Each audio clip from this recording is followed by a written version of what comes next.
So we're going back today to the year 1981. I am 15 years old. I'm having a lot of problems with the law and alcohol problems, meaning I'm drinking a lot and causing a lot of hell and raising hell. And things weren't going so well in Peoria, Illinois. So my father says, hey, why don't you come live with me down by St. Louis and start over again and, get a fresh start.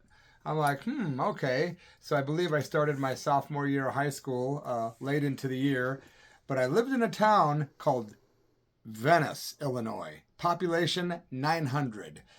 Very much a trip. I had a lot of experiences in Venice, Illinois, which was right next door to East St. Louis, one-time murder capital of the world. A very rough area to grow up in for the time I was there, which wasn't real long. That's another story, though. So while I was living with my father, I made an agreement with him that I would not drink alcohol, and I kept my word. But I still smoked the weed.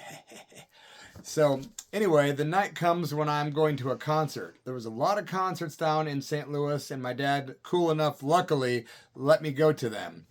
Well, I'm 15 years old, and it's Ozzy Osbourne and the Blizzard of Oz. And they're playing on tour to support the Blizzard of Oz tour, right? And Motorhead is the opening act. Wow, right? Double freaking wow. Now, I had only heard about Motorhead by reading about them at this point.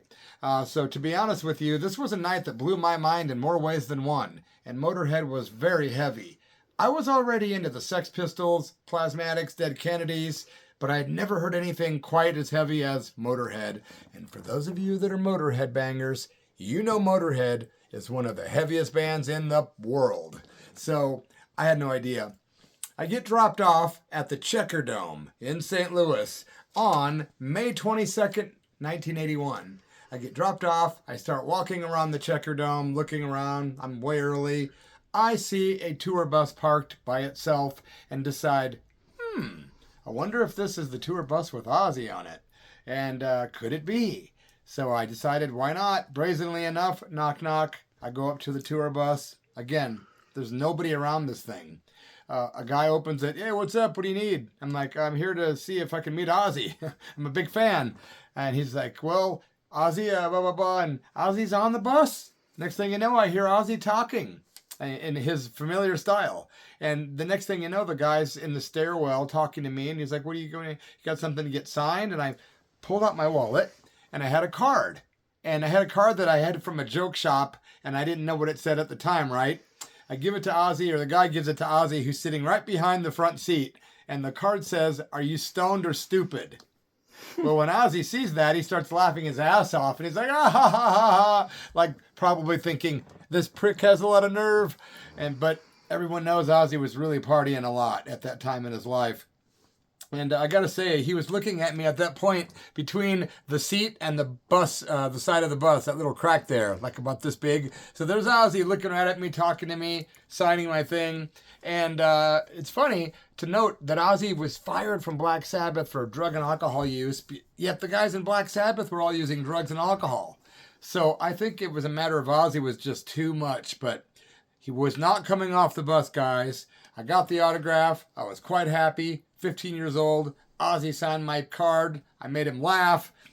I go into the venue, and I kept my promise to my dad. I did not drink. But the people sitting next to me were smoking opium. And, well, I got my first taste of drugs like that. And I can't say I didn't enjoy it.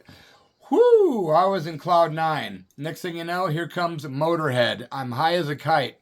And we're smoking weed, we're smoking opium. And Motorhead hits the stage. It's the Ace of Spades tour, man. It's their debut in the United States. The Ace of Spades, by the way, being one of their most commercially successful albums they ever did. I think it was the most commercially successful. And they came out on stage, and Motorhead, I went online and found the set list. But they did Ace of Spades was the first song. They went into Stay Clean, Over the Top, Metropolis, The Hammer, Jailbait, Capricorn, Bite the Bullet, The Chase is Better Than the Catch, Overkill, and Bomber. And man, they were heavy. Woo! Like I couldn't comprehend the heaviness, man. It was kind of like the first time you smoke weed. You smoke it, you don't really get stoned. But the second time, poof, you get what it's all about.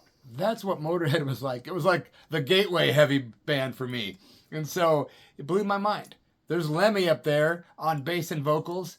There's Fast Eddie Clarke on guitar and legendary Filthy Phil Taylor, Filthy Animal Taylor on the drums. The classic legendary lineup of Motorhead. It was badass, man. Blew my mind. Loved every second of it. Here comes Ozzy Osbourne and the Blizzard of Oz hitting the stage later. Wow, talk about energy. Woo! Ozzy was over the top, running from one side of the stage to the other, doing this whole thing. I love you all! And the whole thing, he's wearing his bright red shirt with the white fringe that's hanging down, man, that he's wearing on the back cover of the Blizzard of Oz album. Very cool shirt, and that was awesome. And he's running back and forth, and Randy Rhoads is up there just ripping it up. And he wasn't quite known as the legend that he was later after he died and became, a very big-time martyr, and people had time to really soak up and realize how good he was. Just a virtuoso guitarist, man. And don't get me wrong, he was killer that night. It would also, Rudy Sarza was on bass, and Tommy Aldridge on drums. And the legendary Don Airey did the keyboards on that album and the Diary album.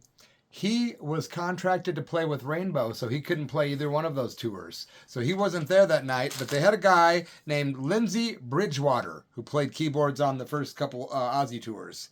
And wow, what a hell of a show was that, Ozzy Osbourne. They hit the stage doing I Don't Know, Crazy Train, Into Believer, Mr. Crowley, and then, crazily enough, they did Flying High Again, which was on the next album, Diary of a Madman. Then Ozzy and the Blizzard of Oz went right into Revelation, Mother Earth, Steal Away the Night. Then Tommy Aldridge did a drum solo. Suicide Solution was next, and then a Randy Rhoads guitar solo. Into Iron Man, which was a Sabbath classic, and Children of the Grave. Then Ozzy and company came out and did an encore of Paranoid by Sabbath. It was one killer concert. I was one really stoned teenager, but I did not drink that wicked alcohol. And I'm only being mildly sarcastic, guys. And I got to tell you, in other parts of that tour, Ozzy had Joe Perry Project, Mountain, and the Outlaws as his opening act. But I'm glad I got to see Motorhead open up for Ozzy because that changed my life. I saw Motorhead probably 9 or 10 times in my life after that.